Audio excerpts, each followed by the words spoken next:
This seminar is about a very sticky problem. The problem to which the Buddha primarily addressed himself, which is that of agony, suffering. But before we get into that, we have to be clear about certain basics. And these basics have to do not so much with concepts and ideas as they do with a state of mind. You could call it also a state of feeling, a state of sensation, a state of consciousness.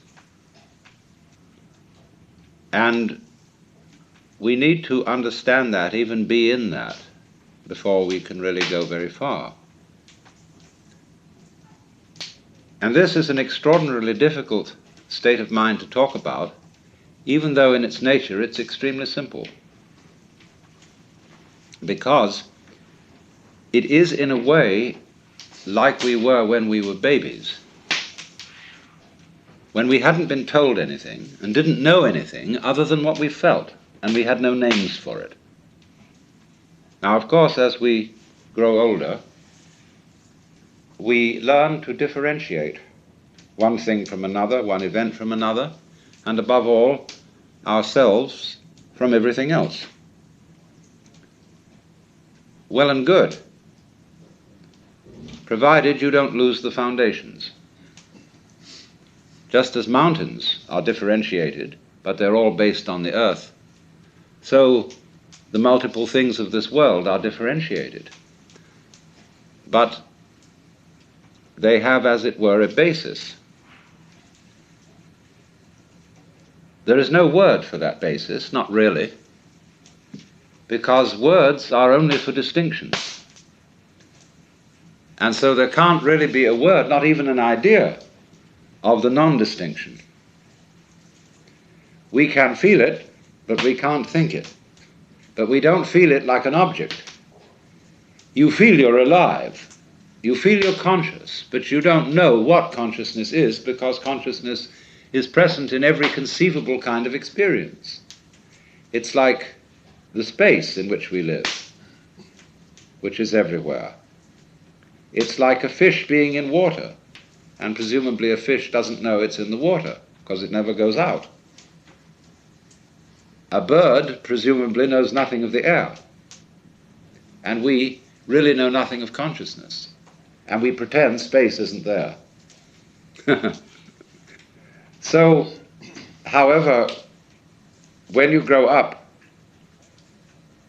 and become fascinated, which is really the right word, spellbound, enchanted, by all the things that adults wave at you, you forget the background. And you come to think that all the distinctions which you've been learning are the supremely important things to be concerned with. You become hypnotized, just in the same way as when the beak of a chicken is put to a chalk line, it gets stuck on that line. And so when we are told to pay attention to what matters, we get stuck with it, and that's what in Buddhism is called attachment. Attachment doesn't mean that you enjoy your dinner, or that you enjoy sleeping, or beauty. Those are responses of our organism in its environment, as natural as feeling hot near a fire or cold near ice. So are certain responses of fear or of sorrow. They are not attachment. Attachment is exactly translated by the modern slang term hang-up. It's a kind of stickiness, or what in psychology would be called blocking, when you are in a state of wobbly hesitation, not knowing how to flow on. That's attachment, what is meant by the Sanskrit word klesha. So when the chicken has its beak put to the chalk line, it's got a hang-up. It's stuck on that line. And so in the same way, we get a hang-up on all the various things that we're told as we grow up by our parents, our aunts and uncles, our teachers, and above all, by our peer group. And the first thing that everybody wants to tell us is the difference between ourselves and the rest of the world, and between those actions which are voluntary and those which are involuntary, what we do on the one hand and what happens to us on the other. And this is, of course, immensely confusing to a small child, because it's told to do all sorts of things that are really supposed to happen, like going to sleep, like having bowel movements, like loving people, like not blushing, stopping being anxious, and all sorts of things like that. So what happens is this. The child is told in sum that we, your parents, elders and betters, command you to do what will please us only if you do it spontaneously. And no wonder everybody's completely confused. We go through life with that burden on us.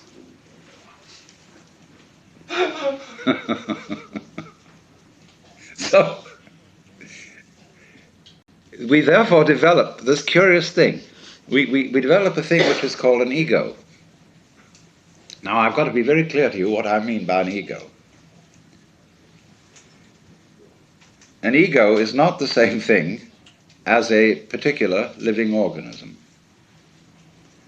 For my philosophy, the particular living organism, which is inseparable from a particular environment, that is to say, from the universe as centered here and now, is something real. It isn't a thing. I call it a feature of the universe. But what we call our ego is something abstract,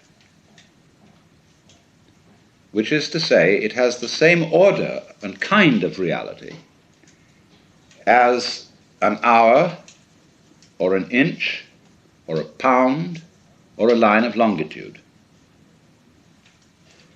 It is for purposes of discussion. It is for convenience. In other words, it is a social convention that we have what is called an ego. But the fallacy that all of us make is that we treat it as if it were a physical organ, as if it were real in that sense, when in fact it is composed, on the one hand, of our image of ourselves, that is, our idea of ourselves, as when we say to somebody, you must improve your image. Now, this image of ourselves is obviously not ourselves, any more than an idea of a tree is a tree, any more than you can get wet in the word water. And to go on with, our image of ourselves is extremely inaccurate and incomplete. Would that some God the gifted give us to see ourselves as others see us. We don't. So my image of me is not at all your image of me. And my image of me is extremely incomplete in that it does not include any information to speak of about the functioning of my nervous system, my circulation, my metabolism, my subtle relationships with the entire surrounding human and non-human universe. So the image I have of myself is a caricature. It is arrived at through mainly my interaction with other people who tell me who I am in various ways, either directly or indirectly, and I play about with what their picture is of me, and they play something back to me so that we set up this conception. And this started very, very early in life. And I was told, you see, and you were told, that we must have a consistent image. You must be you. You have to find your identity in terms of image. And this is an awful red herring. A lot of the current quest for identity among younger people is a search for an acceptable image. What role can I play? Who am I in the sense of what am I going to do in life, and so on. Now, while that has a certain importance, if it's not backed up by deeper matters, it's extraordinarily misleading. So therefore, on the one hand, there is this image, which is intellectual, emotional, imaginative, and so forth. Now, we would say, I don't feel that I am only an image. I feel there's something more real than that, because I have a sense of there being a particular sort of, how do we say, a center of something, some sort of sensitive core inside the skin. And that corresponds to the word I. Let's take a look at this. Because the thing that we feel as being myself is certainly not the whole body. Because a lot of the body can be seen as an object. In other words, if you stand, stretch yourself out, lie on the floor, and turn your head and look at yourself, you can see your feet and your legs and all this up to here, and finally it all vanishes, only there's a sort of a vague nose in front. And you assume you have a head because everybody else does, and you've looked in a mirror, and that told you you had a head, but you could never see it, just like you can't see your back. So you tend to put your ego on the side of the unseen part of the body, the part you can't get at, because that seems to be where it all comes from, and you feel it. But what is it that we feel? Because if I see clearly, and my eyes are in functioning order, the eyes certainly are not conscious of themselves. There are no spots in front of them, no defects, in other words, in the lens or in the retina or in the optic nerves that give hallucinations. So also, therefore, if my ego, my consciousness is working properly, I ought not to be aware of it as something sort of there, being a nuisance in a way in the middle of things, because your ego is awfully hard to take care of. Well, what is it then that we feel? Well, I think I've discovered what it is. It's a chronic, habitual sense of muscular strain, which we were taught in the whole process of doing spontaneous things to order. When you're taking off in a jet plane, and the thing has gone rather further down the runway than you think it should have without getting up in the air, you start pulling at your seatbelt. Get this thing off the ground. Perfectly useless. So in the same way, when our community tells us, look carefully, now listen, pay attention, we start using muscular strains around our eyes, ears, jaws, hands, to try to use our muscles to make our nerves work, which is, of course, futile. And in fact, it gets in the way of the functioning of the nerves. Try to concentrate. And then when we try to control our emotions, we hold our breath, pull our stomachs in, or tighten our rectal muscles to hold ourselves together. Now pull yourself together! Immediately, what are you to do? What does a child understand by that? He does it muscularly, pulls himself together. It's just useless. So everybody chronically pulls themselves together, so that it's so funny, if you get a person that just lie on the floor and relax, but there's the floor under you as firm as can be, holding you up. Nevertheless, you will detect that the person is making all sorts of tensions, lest he should suddenly turn into a nasty jello on the floor. So that chronic tension, which in Sanskrit is called sankocha, which means contraction, is the root of what we call the feeling of the ego. So that, in other words, this feeling of tightness is the physical referent for the psychological image of ourselves, so that we get the ego as the marriage of an illusion to a futility. Even though the idea of an I with a name, with a being, is naturally useful for social communication, provided we know what we're doing and take it for what it is. But we are so hung up on this concept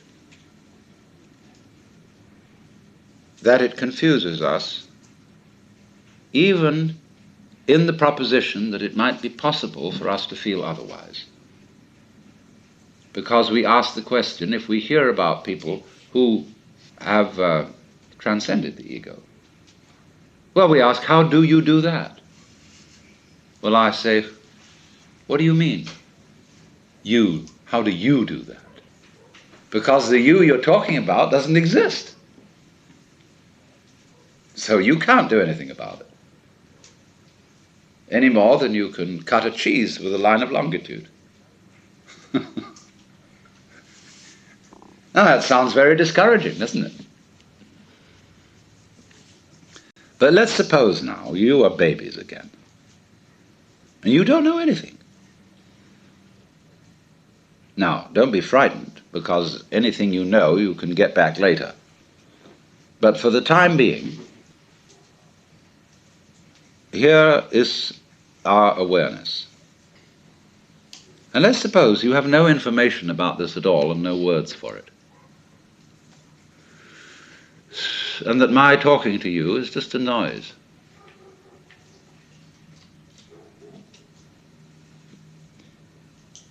Now, don't try to do anything about this. Don't make any effort. Because naturally, by force of habit, certain tensions remain inside you, and certain ideas and words drift all the time through your mind.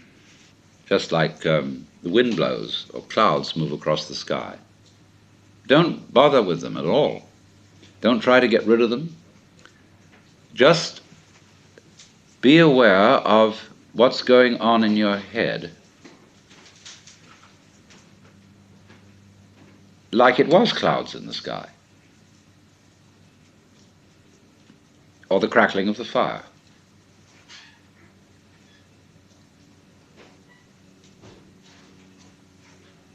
There's no problem to this. All you have to do, really, is look and listen without naming, and if you are naming, never mind. Just listen to that.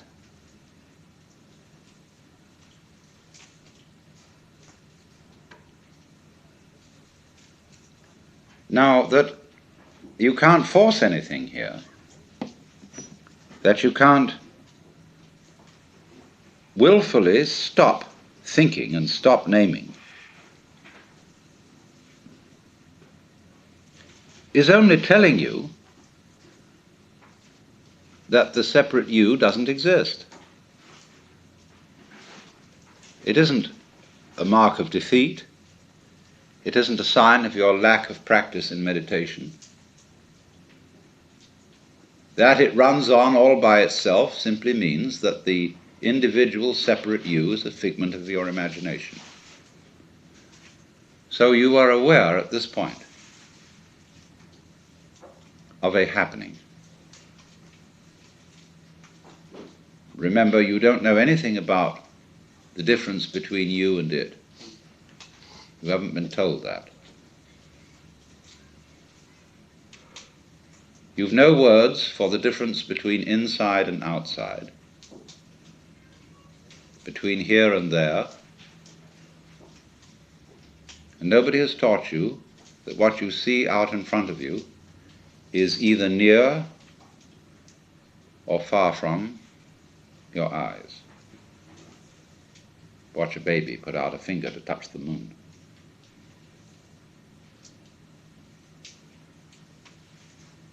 You don't know about that.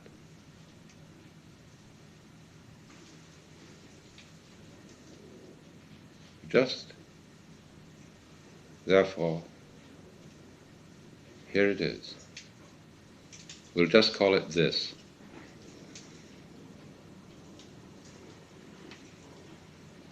And if you will feel it, the going on, which includes absolutely everything you feel.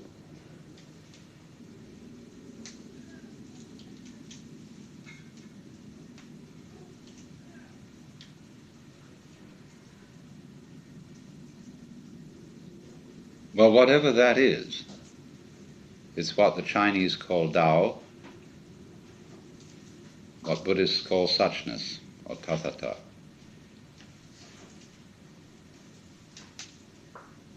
And it's a happening. It doesn't happen to you, because where is that? You, what you call you, is part of the happening, or an aspect of it. It has no parts. It's not like a machine. And it's a little scary, because you'd say, well, who's in control around here? Why should there be anyone? Now, that's a very weird notion we have, that processes require something outside them to control them. It never occurred to us that processes could be self-controlling. Even though we say to someone, control yourself. We can always, in order to think about self-control, we split a person in two. So that there's a you separate from the self that's supposed to be controlled. Well, how can that achieve anything? How can a noun start a verb? Yet it's a fundamental superstition that that can be done. So you have this process, which is quite spontaneous, going on. We call it life. It's controlling itself. It's aware of itself. It's aware of itself through you. You are an aperture through which the universe looks at itself. And because of the universe looking at itself through you, there's always an aspect of itself that it can't see. So it is like that snake, you see, that is pursuing its tail, because the snake can't see its head, like you can't.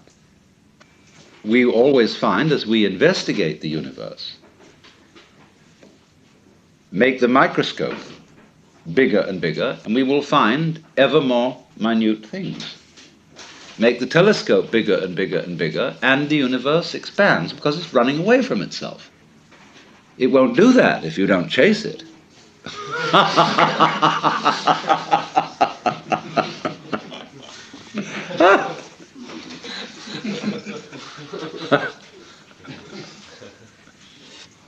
So, it's a game of hide and seek.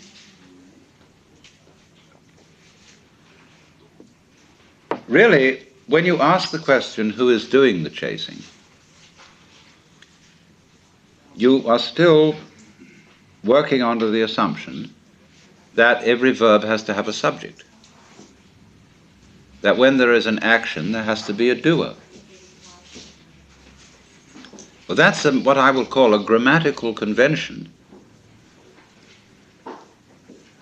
leading to what Whitehead called the fallacy of misplaced concreteness. Like the famous "it" in "It Is Raining." So when you say, there cannot be knowing without a knower, this is merely saying no more than there can't be a verb without a subject. And that's a grammatical rule and not a law of nature. Anything you can think of as a thing, as a noun, can be described by a verb. And there are languages which do that. It sounds awkward in English. But face it, when you look for doers as distinct from deeds, you can't find them. Just as when you look for stuff underlying the patterns of nature. You can't find any stuff. You just find more and more patterns. There never was any stuff. It's a ghost. What we call stuff is simply patterns seen out of focus. And it's fuzzy. So we call it stuff. It's, you know, it's like K-pop. So, we know we have these words: energy, matter, being, reality, even Tao. And we can never find them. They always elude us entirely. Although we do have the very strong intuition that all this that we see is connected or related. So we speak of a universe, although that word really means one turn. It's your turn now. Or like you make one turn to look at yourself, but you can't make two turns and see what's looking. So it's very simple, therefore. You only have to understand that you can't do anything about it. And as they say in Zen, you cannot take hold of it, but you can't get rid of it. And in not being able to get it, you get it. So all these trials that gurus put their students through have as their ultimate object convincing you that you can't do anything. Only it's convincing you very thoroughly. It's convincing you in more than a theoretical way. Now, perhaps I shouldn't tell you that. But you see, I'm not a guru, in that I don't give individual spiritual direction to people. And I give away the guru's tricks. That may not be very good, but on the other hand, those tricks are only necessary in the sense that I would say to someone, it's necessary for you to go to a psychiatrist if you think you must. And if you are not going to be satisfied without going to Japan and studying Zen Buddhism from a Roshi, okay, you better go. It isn't necessary unless you say it is. If that's the only thing that will satisfy you, and you feel that deep down inside you. If you've got that yen, therefore you've got that yen. But if on the other hand you haven't, you haven't. And I'm not going to put you down on that account, you see. The point is, what do you want to do? What is it in you to do? But there it is, that you can struggle and struggle and struggle, and indeed will do so, as long as you have the feeling inside you that you're missing something.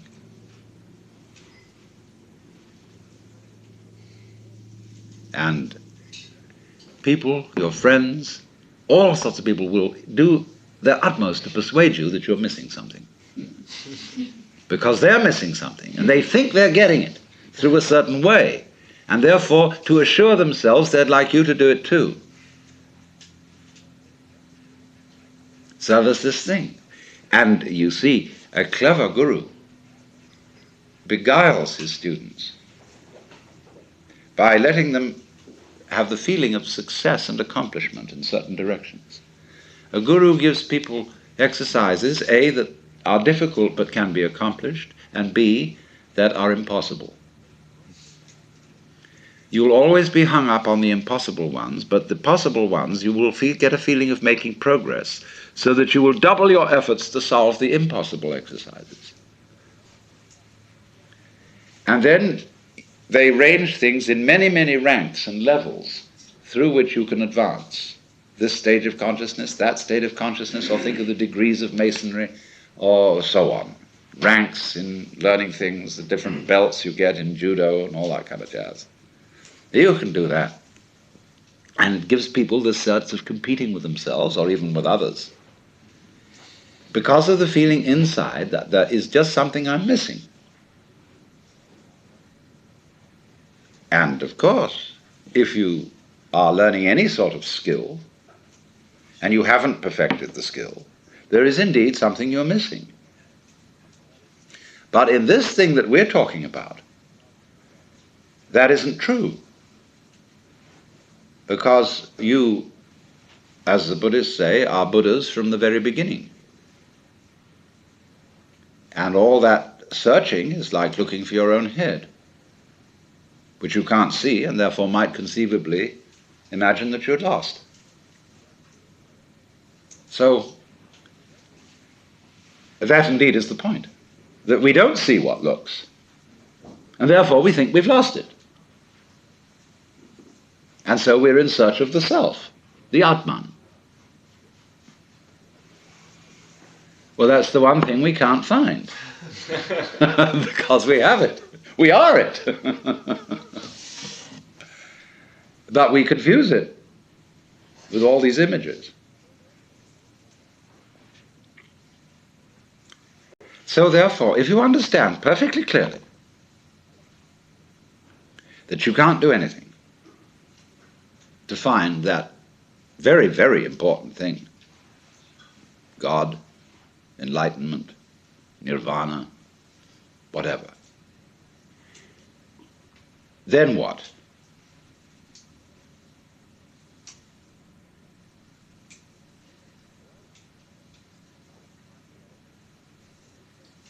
Well, I find, it's so stupid, because even if I tell myself, well, there's nothing I can do about it, why did I say that? You see? Why did I say that? Why did I go out of my way to tell myself there's nothing I can do about it? Because in the back of my mind there was a funny little feeling that if I did tell myself that, something different would happen. See? All right. So even that doesn't work. Nothing works. Now, when absolutely nothing works, where are you? Well, here we are. I mean, there's this feeling of something going on. And the world doesn't stop dead when there's nothing you can do. There's something happening. Now, just there, that's what I'm talking about. There's the happening. When you are not doing anything about it, you're not doing anything about it, you just can't help it. It goes on despite anything you think or worry about or whatever. Now, there is the point. Right there. And remember, although you will think at first that this is a kind of determinism, there are two reasons why it isn't. One, there is nobody being determined. Now, other people think of determinism as the direction of what happens by the past, the causation of what happens by the past. Now, if you will use your senses, you will see that that is a hallucination. The present does not come from the past. If you listen, and only listen, close your eyes, where do the sounds come from according to your ears?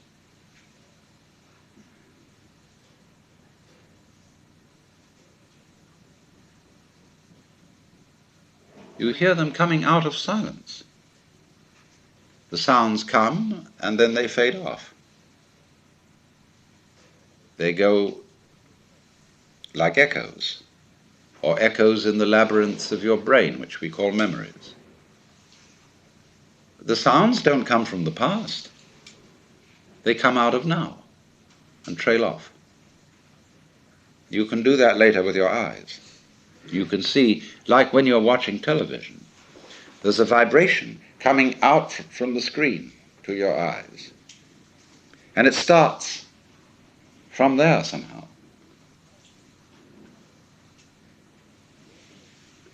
Because we see the hands and then they move, we think that the movement is caused by the hands, and that the hands were there before and so can move later. We don't see that our memory of the hands is an echo of their always being now. They never were, they never will be, they're always now. So is the motion. And that is recollected is the trailing off echo like the wake of a ship. And so just as the wake doesn't move the ship, the past does not move the present, unless you insist that it does. And if you say, well, naturally I'm always moved by the past,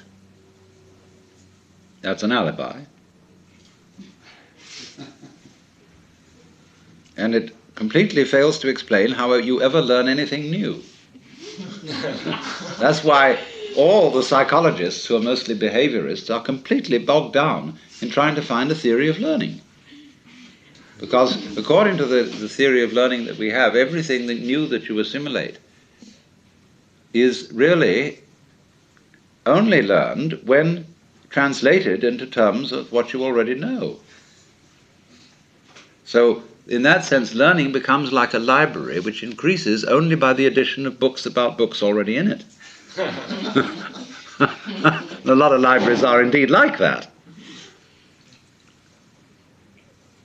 So that's what we call scholasticism. So then, you become aware that this happening isn't happening to you because you are the happening. The only you there is what's going on. Yeah, feel it. And disregard these stupid distinctions that you've been taught. I mean, stupid relatively speaking. And feel it genuinely. When you feel it genuinely, you get down to rock bottom, all that isn't there. That's a game that's been erected on it.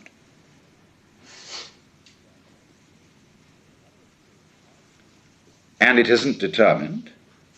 In other words, you get this odd feeling of a synthesis between doing and happening, in which doing is as much happening as happening, and happening is as much doing as doing.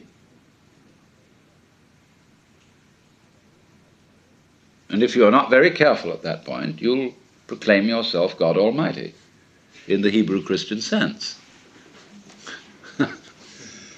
Like Freud alleges babies feel that they're omnipotent. And in a way they are. I am omnipotent insofar as I'm the universe. But I'm not omnipotent in the role of Alan Watts. Only cunning.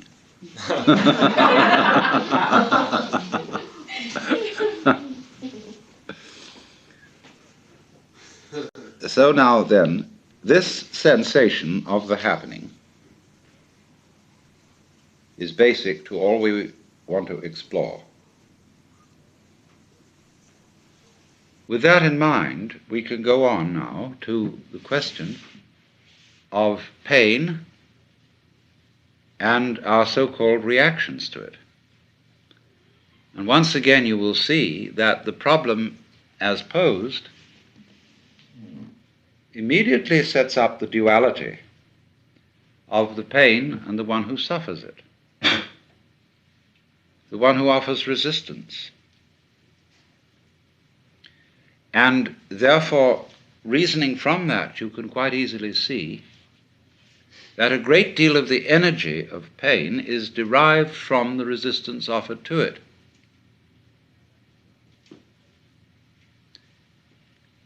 And that resistance takes very many forms, not only of attempts to get away from a pain which is present. Let's suppose you try to run away from a migraine headache.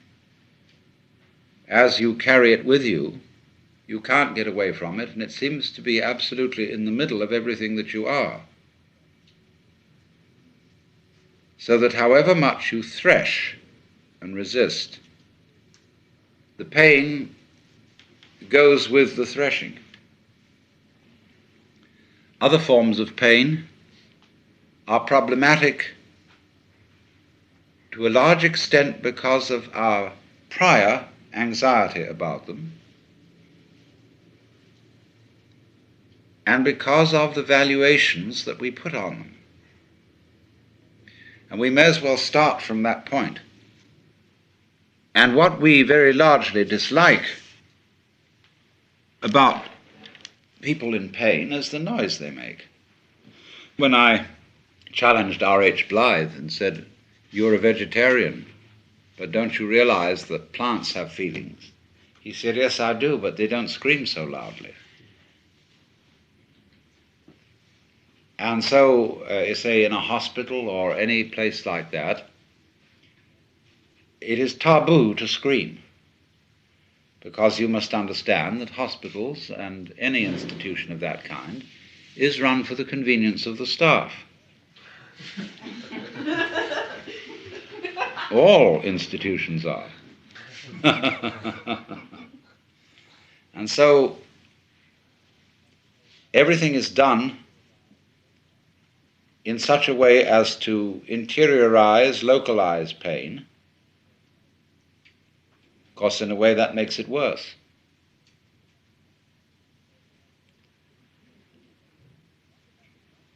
So we have a big, big social problem, fundamental, right from the beginning, about our reaction to anything painful. And these are very odd things. Let's take, for example, when a child has eaten something that doesn't agree with it and it vomits. Now, you well know that when you've got a bad stomach, that vomiting is a very pleasant release from that. But because when mama sees the vomit, or somebody else does, they say, ugh, you are taught that doing it is socially unacceptable, and therefore people suppress vomiting and learn from their parents that it's nasty, just as they learn that excrement is nasty, and just as they learn to worry about disease and death.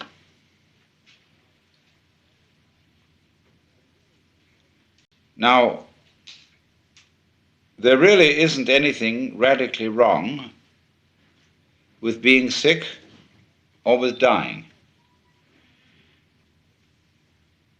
Who said you're supposed to survive?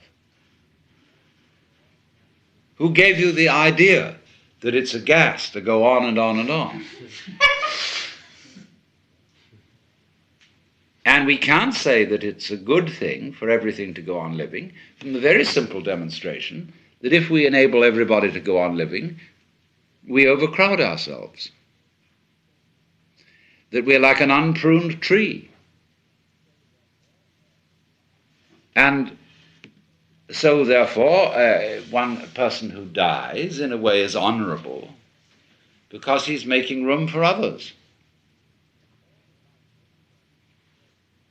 And the panic that all life everywhere must be saved, although each one of us individually will naturally appreciate it when anybody saves our life, if we apply that case, you see, all around, we can see that it's not workable. We can also look further into it and see that if our death could be indefinitely postponed, we would not actually go on postponing it indefinitely. Because after a certain point, we would realize that that isn't the way in which we wanted to survive. Why else would we have children? Because children arrange for us to survive in another way. By, as it were, passing on a torch,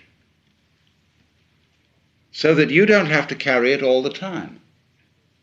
There comes a point where you can give it up and say, now you work. It's a far more amusing arrangement for nature to continue the process of life through different individuals than it is always with the same individual. Because as each new individual approaches life, life is renewed. And one remembers how fascinating the most ordinary everyday things are to a child, because they see them all as marvelous, because they see them all in a way that is not related to survival and profit. And when we get to thinking of everything in terms of survival and profit value, as we do, then the shapes of scratches on the floor cease to have magic. And most things, in fact, cease to have magic. So therefore, in the course of nature, once we have ceased to see magic in the world anymore, we are no longer fulfilling nature's game of being aware of itself. There's no point in it anymore. And so we die. And so something else comes to birth, which gets an entirely new view. And so nature's self-awareness is a game worth the candle. It is not, therefore, natural for us to wish to prolong life indefinitely. But we live in a culture where it has been rubbed into us in every conceivable way that to die is a terrible thing.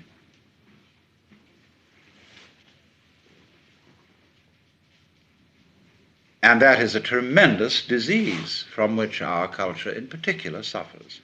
And we notice it firstly in the way in which death is swept under the carpet. This is one of the major problems in hospital work. When a family conspires with the doctor to keep from grandmother the knowledge that she is dying. Grandmother suspects that she is dying, but probably doesn't really want to know for sure.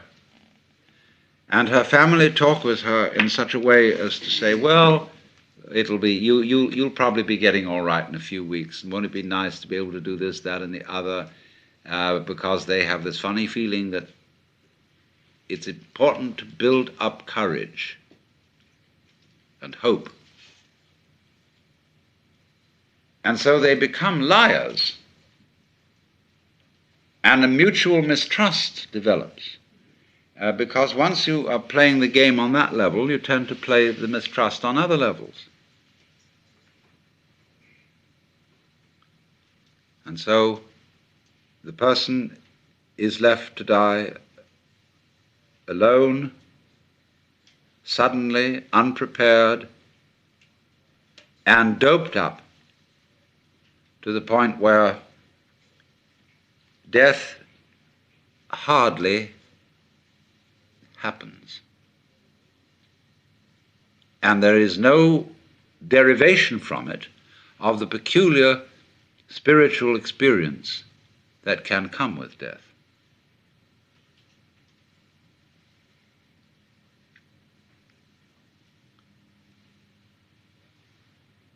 Back in 1958, I was in Zurich, and there met a most extraordinary man by the name of Karlfried von Dürkheim.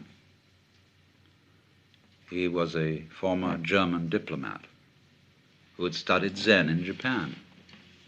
And when he came back after the war, he opened a meditation school and retreat in the Black Forest. And he said, well, I tell you what, a lot of my work has to do with people who went through spiritual crises during the war. And he said, you know, we all know that when a person's in an absolutely extreme situation and they accept it, there is a possibility of a natural satori.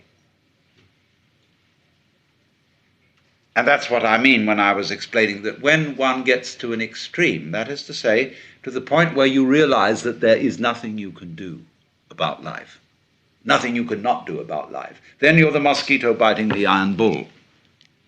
Well, so in the same way he said, look, you heard a bomb coming at you. You could hear it whistle, and you knew it was right above you and headed straight at you and that you were finished.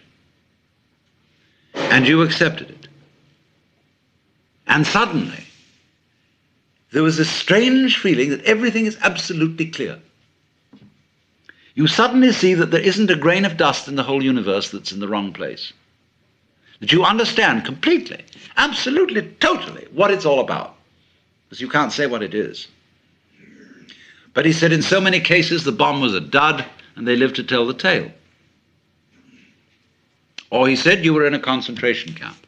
You've been there so long that you gave up all hope whatsoever, ever getting out. You were just going through this miserable, boring, degrading grind, week after week after week. Nobody paid the slightest attention to you as an individual.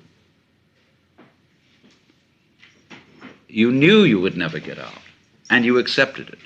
And suddenly, something changed. This extraordinary feeling of freedom. Or he said, you were a displaced refugee. You had lost your family. You didn't know whether they even existed. You were miles from your home. You didn't know whether it existed. You had lost your job, your very identity. You were absolutely nowhere. And you accepted it. And suddenly, you were as light as a feather and free as the air. Now he said, so many people have had those experiences, and they talk about them to their families and friends, and they say, oh, well, you were under terrific pressure, and you probably had some hallucination, you know?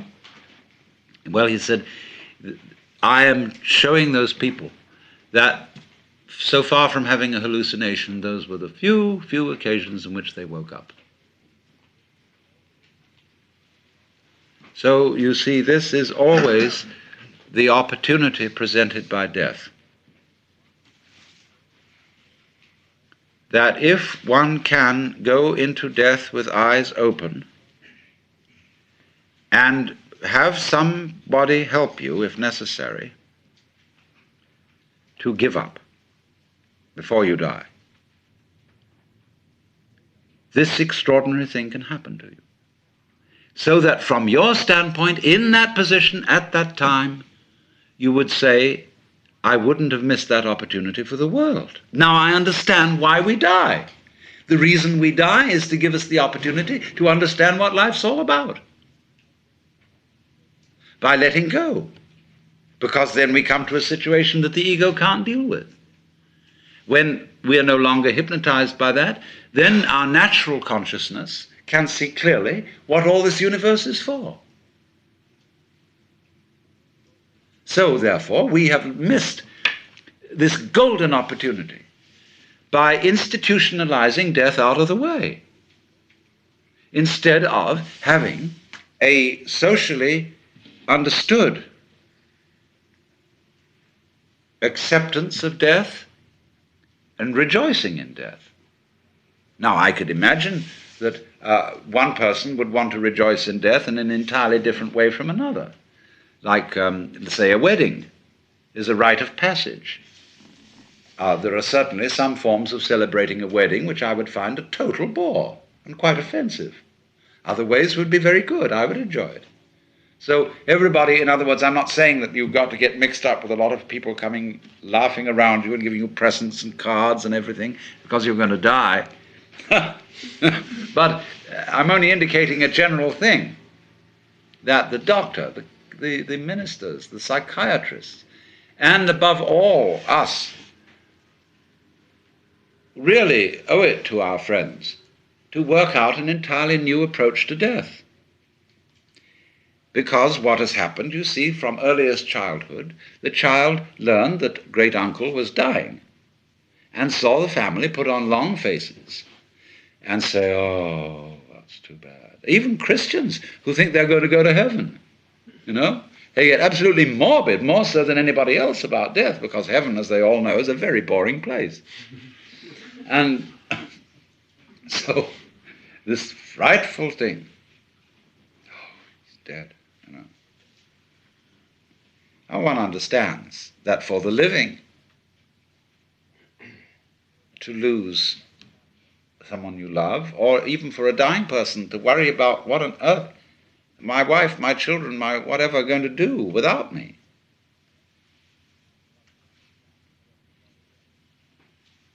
One can understand a certain worry in that. But nobody is indispensable. And there comes a point when you have to say, I'm sorry, but I am completely going to abandon responsibility for anything. because there is no further way I can do it. This is another way of that surrender.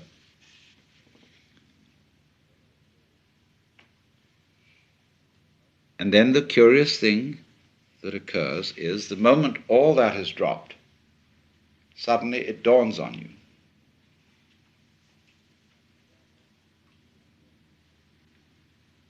that to be important, existence does not have to go on any longer than a moment. Quantitative continuity is of no value. How long can you hold your breath? Who cares?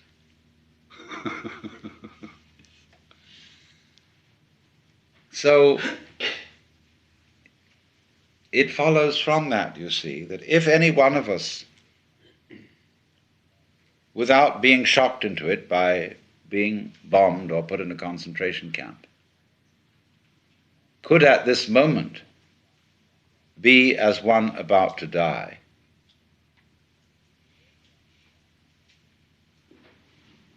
genuinely and honestly, we would understand the mystery of life. Because death is in a certain sense, the source of life. Just as we see in nature, when the leaves fall from the trees, they mold and rot, and this supplies humus, from which more plants can grow. It's a cycle like that. But in every way, symbolic and otherwise, human beings try to stop that cycle. Unamuno said, human beings are the only species that hoard their dead. And therefore, with the ghastly art of the mortician, we try to make the body unpalatable to the worms, and so to stop life, as if to be eaten in due course were an indignity to the human being, whereas we eat everything else and we give nothing back. So that is a kind of a social symptom of our profound disorientation with respect to death. We think death is unnatural, and furthermore, in our culture, we think birth is a disease and send a mama to the hospital for the most unnatural, weird kind of parturition.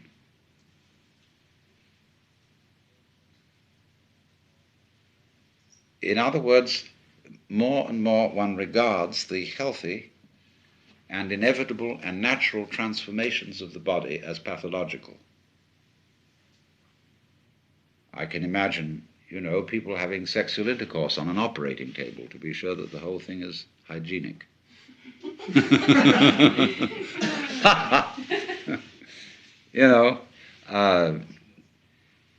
Everything about us like that is become over interfered with by specialists, and less the province of our own preferences. It's very, very hard indeed to die in your own way without some blasted bunch of relatives come fussing around and insisting that you go to a hospital, that you get fixed with the tortures of being fed through tubes and things to keep you alive indefinitely and waste the family savings. It's even a crime to commit suicide. Now, this is simply nonsense.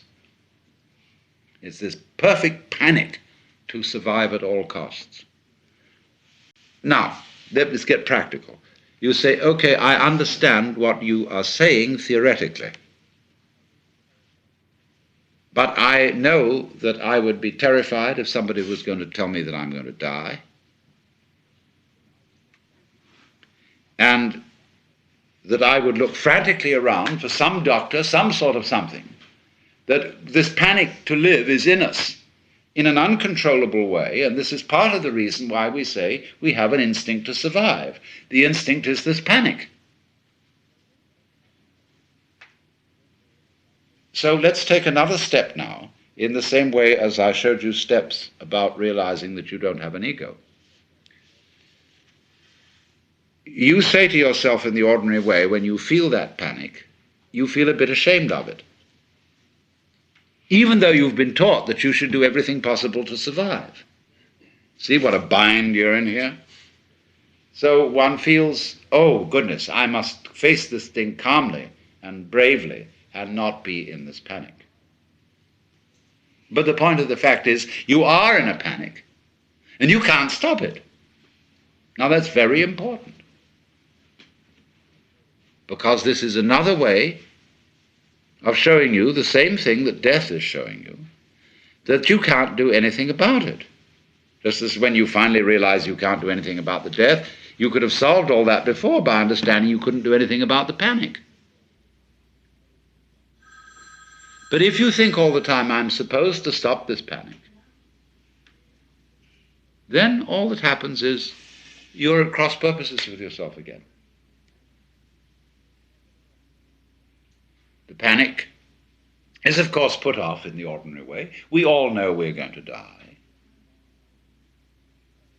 But it's sufficiently far off so that we can put it out of our minds.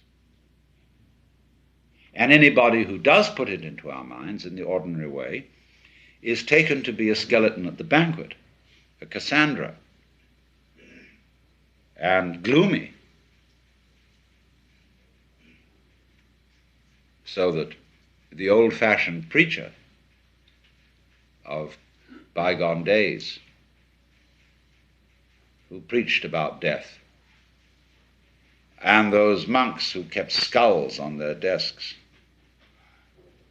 and all that sort of thing, is regarded today as very morbid. Why, in the Baroque times, there was a fashion for a while of making tombstones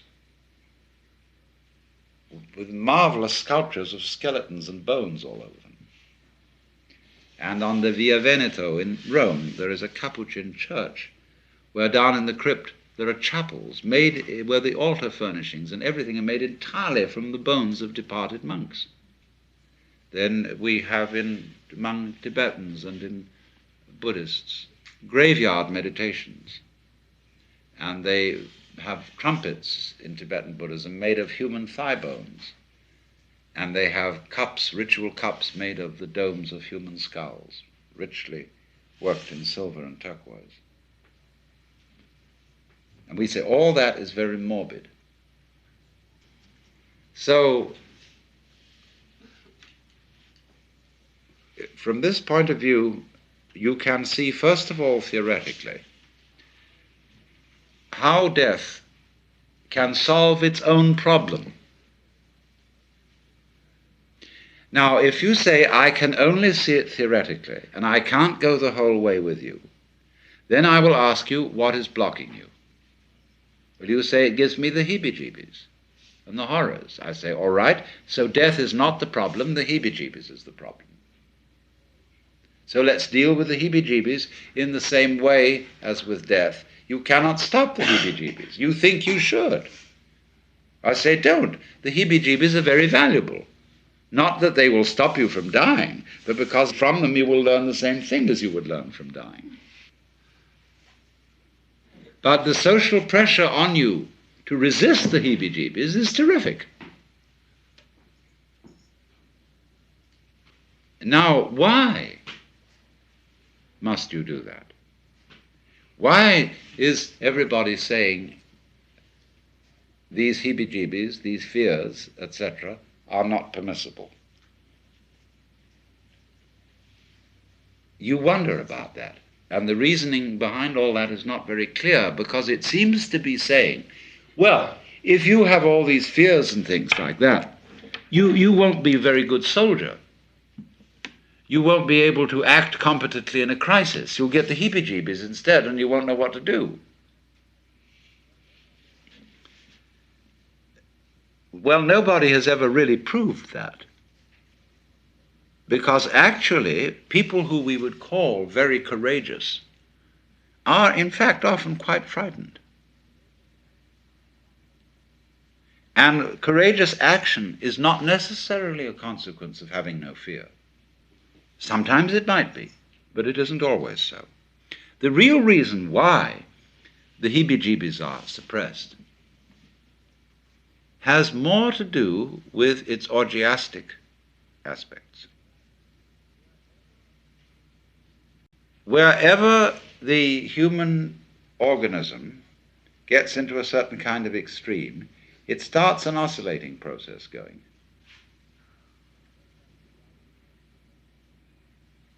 Just as it does in sexual orgasm.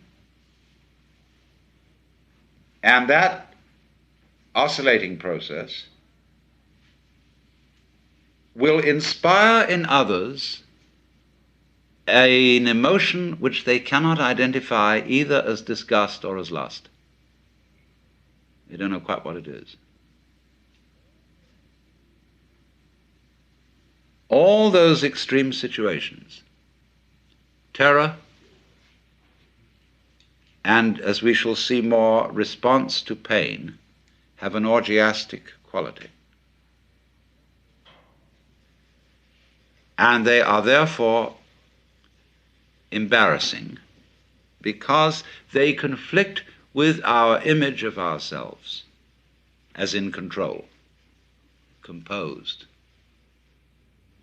deported. That's in the sense of deportment.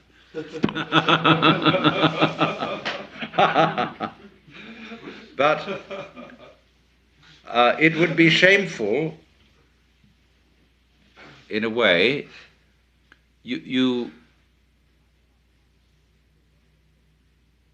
might not want to look at your own face in a state of complete sexual rapture. As a matter of fact, if you saw a photograph of your face, you wouldn't be able to tell whether you were in pleasure or in pain. It might be either.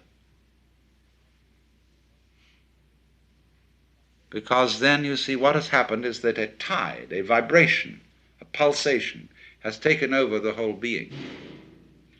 So that you are, as it were, in the possession of a god. And that's something taboo. So we begin here to move into a very difficult area, because a lot of people were beginning to say this conversation is getting out of line because we're moving into what are normally called perverse experiences. And the two critical forms of perverse experience are sadism and masochism, where there is the association of pain and ecstasy. In sadism, the confusion of another person's suffering with that person's sexual orgasm. In masochism, the identification, or if you want to say confusion, of your own suffering with sexual orgasm. Now we say, well, that's pathological, that's absurd. But it exists. People do it all the time, both ways, and sometimes both together.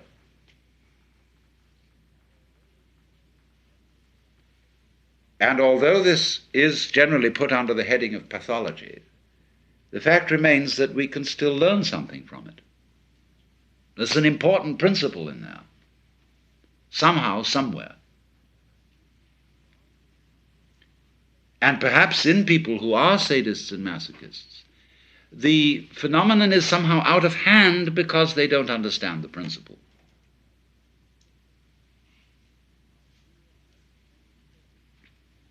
Now, do you realize many sadists want nothing more than that their victim should enjoy the pain? The combination sadist and masochist is perfect. And many sadists would be quite reluctant if the victim really didn't like participating in this at all. And so there's the joke of the masochist asking the sadist to beat him, and he says, I won't.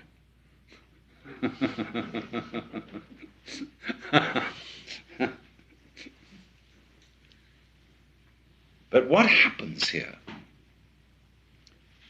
is that pain and the attendant convulsive behavior of the organism is associated with the erotic. A different value is given to the same symptoms, as, say, it is common in France to get a young woman really aroused, you know, and she will say, "Tue-moi, tue-moi, kill me, kill me," as if to know, to go as far as you can in throwing yourself away to somebody else. You know, do anything you want to. And in that abandon, you see, there is the possibility that an undulation of feeling, which is total orgiastic feeling, may take over. And in that feeling, you see, you are one with what is happening completely. And that's what everybody, as it were, finally aspires to.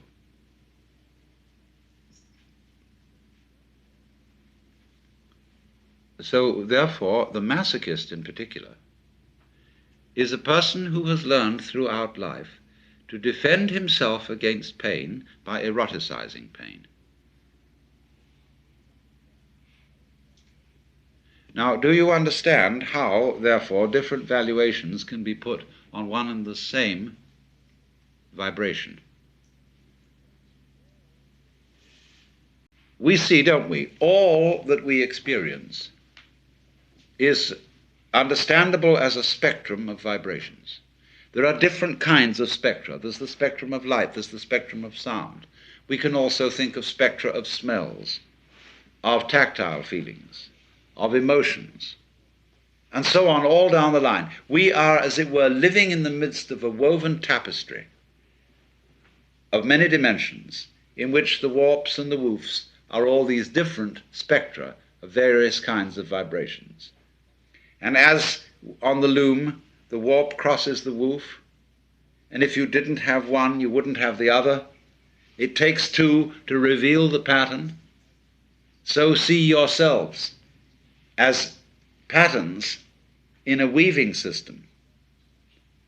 You wouldn't be here if it weren't for the interlocking of all these different spectra of dimensions. So then, here they go, and these things are vibrating. Now, when it reaches a certain point, you say, oh, that's too much. When it reaches another point, you say, it's not enough. Why, there's nothing here. I don't feel a thing. No, I'm going to go to sleep. But on the other end, you say, no, you're going far enough. If you go any further, that's going to tear things apart.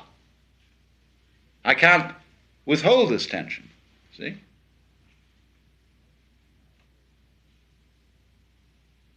Now, so some people will say, all right, now relax, take it easy. But often you see the point is you can't do that.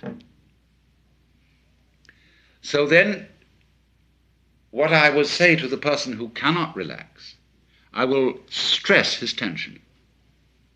Go the other way. In other words, go with the line of least resistance. Say, okay, you're tense about all this. Now let's get really tense. Let's scream, no. See, get violent inside. This is not to happen, see? But so that one way or the other, you see, it doesn't matter which you go, you'll begin to get into this thing, which is what is happening when the boat of life begins really to rock. Get rocking with it by whatever way is open. But you are not going to force the issue here. Instead of saying to you, you should be doing it another way than you're doing it, I will be saying, now find out the way you must do it and go that way. Now, this is a general principle of an art, and we will find there is a kind of, there are limits to this art and how it can be used and so forth. But once the general principles are clear, there aren't many serious problems left. That if you begin to look at it in that way, you will begin to realize that ecstasy, by one road or another, is inevitable. that indeed ecstasy is in a way the nature of existence. There is a universe for the simple reason that it's ecstatic. What else is all this fireworks about? It is just like music in this ecstatic thing going off. And you have to be certainly careful in a little way here that any initiation into a deep wisdom is apt at first to demotivate you. You think, what the hell am I doing? And all these projects and building this up and that up or doing something to save the world or so on and so forth. Well, why, the whole thing is nonsense. Yes. If you stick there, that's what they call in Mahayana Buddhism the Pratyeka Buddha. That means the private Buddha, as distinct from Bodhisattva, who comes back into everyday life, as they say, for the liberation of all other sentient beings. Because when you know that all this is all right anyway, and that the situation is inevitable ecstasy, I mean, you're going to get it one way or another. And you say, well, what was all the fuss about, you know? The fact remains that a lot of people just don't know that and are really hating life, not knowing how to handle hate. And if you are at a certain point, you know those other people are you. They're like you had an extended body and all these were nerve ends on the end of it, you see.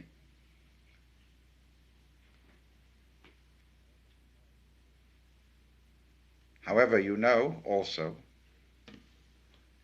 that you can't really show them anything they don't already know and won't be able to show them anything else until they know it.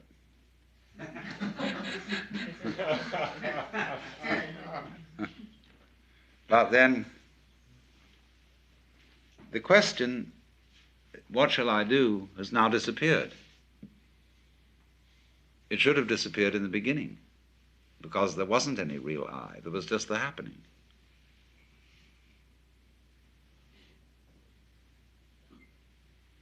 And so that question brings us back again to the experience itself. See? And that's the only way that you can answer the question, is from the experience. You could say, what would happen if? The answer is only, you must feel it, then you will know. And the people who hear about this and say, well, wouldn't everybody become totally callous and impassive? How can you assure me that that wouldn't happen? I say, I can't. But you must get into this state, and then you will find out. There's just no you to get into it anyway.